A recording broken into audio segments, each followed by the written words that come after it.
We start with the UN Security Council, which unanimously passed a resolution to impose new sanctions on North Korea. This is in reaction to the recent ICBM tests that have raised alarms about the regime's growing missile capabilities, with the US mainland now said to be within range. Hyesung starts us off. New sanctions and the toughest ones yet. With 15 votes in favor, the UN Security Council unanimously passed a resolution on Saturday local time imposing new sanctions on North Korea for its 2 intercontinental ballistic missile tests in July. Today, the full Security Council has come together to put the North Korean dictator on notice. And this time, the Council has matched its words and actions. The new resolution bans North Korean exports of coal and iron, which is expected to slash its annual export revenue by more than a third to just $1 billion.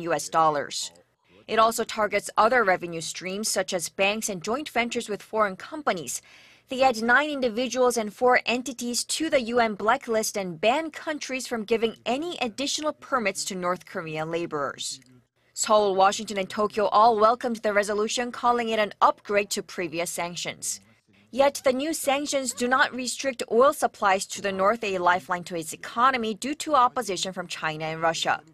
Both Beijing and Moscow urged Pyongyang to stop taking actions that could further raise tensions, but they also criticized the U.S. for deploying the THAAD system to South Korea and called for a reduction in joint military drills by the U.S. and South Korea.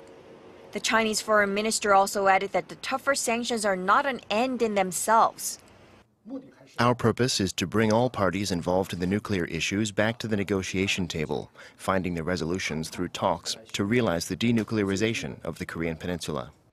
This is the 8th time since 2006 that the UN Security Council has adopted a resolution in response to North Korea's nuclear and missile tests.